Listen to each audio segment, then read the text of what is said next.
اللہ تعالیٰ قرآن مجید میں فرمایا کہ یہ کہتے ہیں کہ ان ہڈیوں کو کون دوبارہ زندہ کرے گا، تو اللہ تعالیٰ نے قرآن مجید کے اندر جو جواب دیا وہ بڑا خوبصورت ہے۔ یہ کہتے ہیں ان مردہ ہڈیوں کو کون دوبارہ زندگی دے گا، تو اللہ تعالیٰ نے جواب دیا کہ جب یہ ہڈیاں بھی نہیں تھی، جس رب نے اس وقت ہڈیوں کو بھی پیدا کر لیا تو ان کو جوڑنا اس کے لیے کون سا مشکل ہے۔ اللہ وہی رب جس نے ان ہڈیوں کو تخلیق کیا، نئے سرے سے ان کو پیدا کیا، تو اب ان کو جوڑ کر کے انسان کی شکل میں کھڑا کرنا اس کے لیے کوئی مشکل نہیں۔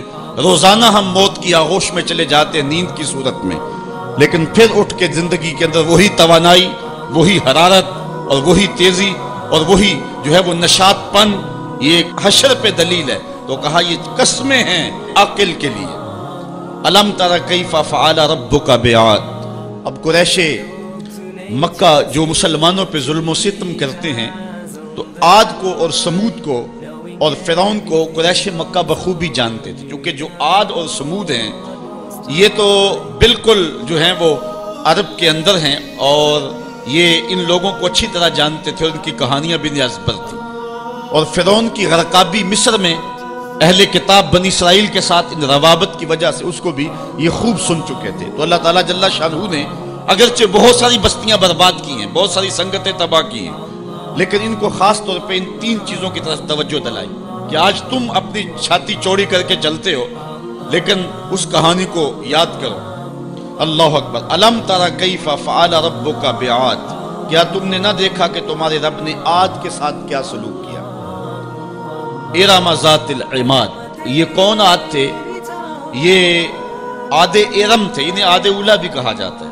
حضرت نوح علیہ السلام کے بیٹے حضرت سام اور حضرت سام کے بیٹے ناقوس اور ان کے بیٹے ارم، اور ارم کا بیٹا عاد تھا۔ اور یہ عرب بائدہ جس کو کہتے ہیں، یا جس کو عاد اولا اور عاد اخرى کہتے ہیں، یہ اسی عاد کی اولاد سے حضرت نوح علیہ السلام کا جو چوتھی پشت میں بیٹا ہے۔ اور یہ عرب جو ہیں یہ سارے سامی ہیں اور ان نسل سے جو ہے وہ آئے ہیں، تو اس لیے ان کو یہ بخوبی جانتے تھے جو کہ ان کے اباء و اجداد تھے۔ تو اللہ تعالیٰ جل شانہ نے فرمایا کہ الم تر کیف فعل ربک بعاد۔ جانتے ہو کہ تمہارے رب نے عاد کے ساتھ کیا کیا؟ عاد وہی ارم ذات العماد، وہ ارم والے عاد، ذات العماد جو اونچی اونچی عمارتیں بناتے تھے۔ آج کل بھی دنیا پہ ٹاور بن رہے ہیں، تو سب سے پہلے اس بات کا آغاز اور اس فن کا جو ہے وہ ایجاد جو تھا وہ قوم عاد نے کیا تھا۔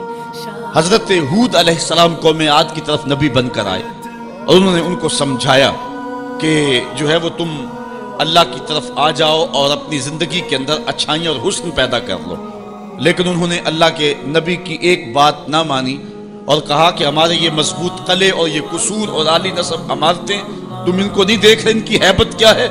اور پھر چونکہ ان کو خود بھی بڑا وجود دیا گیا تھا، اللہ خود کہتا ہے اللاتی لم یخلق مثلها فی البلاد، کہ ان جیسا شہروں میں پیدا ہی نہ کوئی ہوا تھا، جتنے وہ جسیم تھے، جتنے وہ زوراور تھے، اور ان کی چھاتی میں جتنی طاقت تھی۔ تو اللہ تعالیٰ فرماتا ہے کہ ان جیسا پیدا نہیں کیا گیا، لیکن پھر زمانے نے دیکھا کہ قوم عاد کے ساتھ سلوک کیا ہوا، ان کی بستیاں الٹ کے رکھ دی گئیں اور صرف کھنڈرات باقی رہ گئے، جو ہے وہ عبرت کی کہانی ماں بعد آنے والی قوموں کو سنانے کے لیے۔ وَثَمُودَ الَّذِينَ جَابُوا الصَّخْرَ بِالْوَادِ، اور قوم سمود جنہوں نے وادی میں پتھر کی چٹانیں کاٹی۔ یہ مدینہ اور شام کے درمیان یہ وادی پڑتی ہے۔ حضرت صالح علیہ السلام جو ہے وہ اس قوم کی طرف نبی بن کر مبعوث ہوئے تھے۔ یہ پتھروں کی چٹانوں کو آج بھی وادی القرا کے اندر ان کے نشانات دیکھے جا سکتے ہیں۔ تو وادی قرا کے اندر انہوں نے پہاڑوں کے پہاڑ چیر کے ان کے اندر مضبوط پناہ گاہیں بنائی تھی۔ آج کے زمانے میں ایٹم بم بھی پھینکا جائے تو وہ وہاں تک نہ پہنچ پائے۔ یہ کہتے تھے کہ کوئی طوفان، کوئی شدید آندھی اور کوئی سیلاب ہمارا کچھ نہیں بگاڑ سکتا، ہم ان محفوظ پناہ گاہوں میں رہتے ہیں۔ لیکن پھر وہ بھی عبرت کا نشان بن گئے۔ ہوا کیا کہ جب وہ پتھروں کی چٹانیں چیر کر کے اپنے مکان بناتے تھے، اسی شغل میں رہتے تھے، تو حضرت صالح علیہ السلام نے جو ہے وہ پتھر سے زندہ اونٹنی نکال کے دکھا دی اللہ کی اذن سے، اور کہا ہاذہ ناقۃ اللہ، یہ اللہ کی اونٹنی ہے۔ چونکہ یہ اس طریقے سے نہیں آئی ہے، یہ خاص وہ ساری اونٹنی اللہ کی ہیں، لیکن نسبت تشریفیہ اس کی طرف ہو گئی۔ اب کہا کہ اس کی باری کا حوض کا پانی تم نے نہیں پینا، اور جب اس کی باری ہوگی یہ پیے گی، اور جب تمہاری باری ہوگی تو تم پیو گے۔ جس دن وہ اونٹنی پیتی تھی تو سارا حوض پی جاتی تھی، لیکن یہ نہیں تھا قوم پیاسی رہتی، دودھ اتنا دیتی کہ پوری قوم سیراب ہو جاتی۔ اچھا انہوں نے کیا کیا؟ اس اونٹنی کے پاؤں کاٹ دیے، اس تکبر سے کہ ایک طرف پوری قوم اور ایک طرف اونٹنی ہو کے، ایک جانور ہو کے، اس کو یہ اعزاز اور تکریم اور پروٹوکول دے دیا گیا کہ وہ پورا دن حوض پہ وہ مالکن ہو حوض کی، اور ہم حوض کے قریب نہ جا سکیں۔ یہ انہوں نے نہیں دیکھا کہ حاضہ ناقۃ اللہ، یہ اللہ کی اونٹنی ہے، نسبت کتنی اونچی ہے۔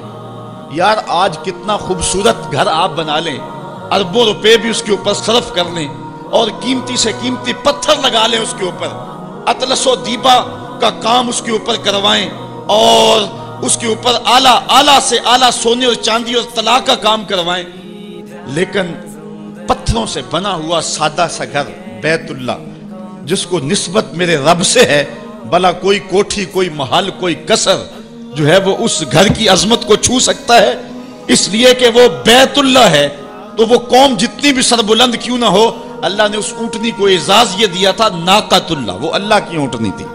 اچھا انہوں نے اس کی توہین کی، اس کے پاؤں کاٹ دیے، تو اس اونٹنی کا ایک بچہ تھا، اس نے چیخ ماری، درد سے جب وہ چیخا تو اللہ کا عذاب آ گیا، اور یہ عذاب میں مبتلا ہو گئے۔ اللہ اکبر، قوم عاد کا جو حال ہوا، قوم سمود کا پھر جو حال ہوا، وہ زمانے نے دیکھا۔ آگے ارشاد فرمایا وَفِرْعَوْنَ ذِی الْأَوْتَادِ، وہ فرعون جو کیلوں والا تھا۔ یہ ذی الاوتاد اس کو کہا گیا، اس کی کئی مفسرین نے وجہ بیان کی ہیں۔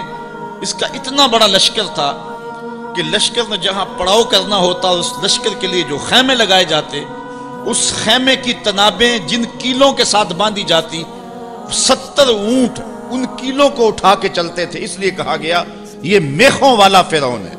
یا مفسرین نے کہا دوسری وجہ یہ ہے کہ جو فرعون کی بات نہ مانتا تو اس کو جو ہے وہ لٹا کر کے اس کے ہاتھوں اور اس کے پاؤں کے اندر میخیں ٹھونک دیتا تھا، نام پڑ گیا میخوں والا فرعون۔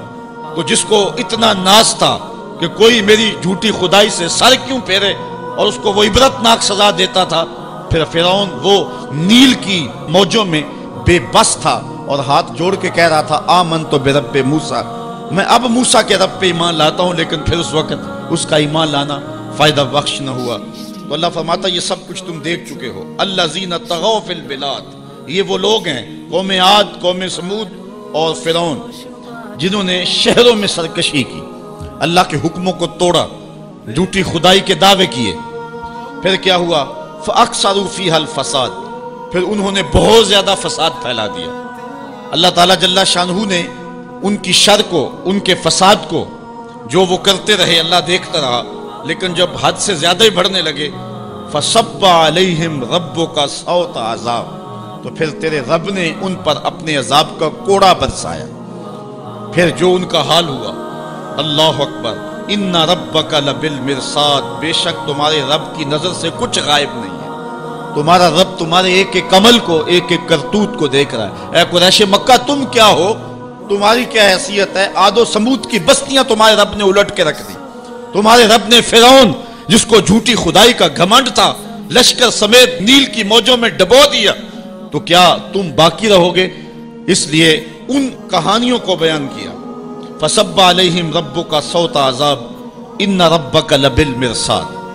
یہ کہانی بیان کرنے کے بعد انسان کی ایک کج فکری پر اللہ تعالیٰ نے کتنی خوبصورت جو ہے وہ چیز ارشاد فرمائی۔ فَأَمَّا الْإِنسَانُ إِذَا مَا ابْتَلَاهُ رَبُّهُ فَأَكْرَمَهُ وَنَعَمَهُ فَيَقُولُ رَبِّي أَكْرَمَنِ۔ انسان کی فطرت ہے جب اللہ تعالیٰ اس کو رزق دیتا ہے، دولت کے دروازے اس کے لیے کھولتا ہے، اس کو جاہ و منصب ملتا ہے، اور یہ اللہ تعالیٰ اس کو جاہ و منصب دے کے، دولت دے کے، اس کو پیسہ روپیہ دے کے اس کی آزمائش کرتا ہے، لیکن اس کو آزمائش نہیں سمجھتا۔ فَيَقُولُ، کہتا ہے ربی اکرمن، میرے رب نے مجھے عزت دی ہے، وہ اس کو عزت سمجھ لیتا ہے اور کہتا ہے کہ میں اللہ کا محبوب ہوں، مجھے اللہ پسند کرتا ہے تو اس لیے مجھے دولت دی ہے، ورنہ میں غربت کی چکی میں پس رہا ہوتا۔ وہ دولت کو جو ہے وہ عزت سمجھتا ہے، حالانکہ اللہ نے بطور آزمائش اس کو دولت دی ہے۔ جب کسی بندے کو پوچھا جائے نا بتا کیا حال ہے، تو اگر اس کے پاس دولت کے انبار، وہ کہتا بڑا فضل ہے اللہ کا. اچھا کیا فضل ہے اللہ کا؟ تو تہجد کی نماز بھی پڑھنے لگ گیا؟ نہیں میں تو 5 بھی نہیں پڑھتا. اچھا کیا فضل ہے کہ اللہ نے تجھے یہ کرم کر